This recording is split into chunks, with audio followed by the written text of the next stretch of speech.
abazalwane bayeze emngcwabeni bazofihla umzalwane bathi makahambe ngoqolo, rest in peace. uJesu athi sinitshele, there is no rest in peace to those who never obeyed the king of the king of peace, the prince of peace.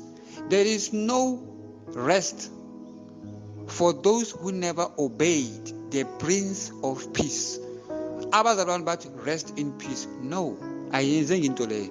That's why abazalwane bagcwele ngasezihogweni. That's why uJesu akhala. It is because abazalwane, they are disobedient, and mina uEnigma, I know spiritual.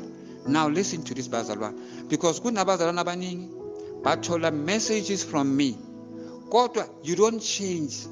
And uJesu ufuna ukuthi ni repent, ni change, nilahle izinto lezi athi nizilahle, but you don't repent and you don't change.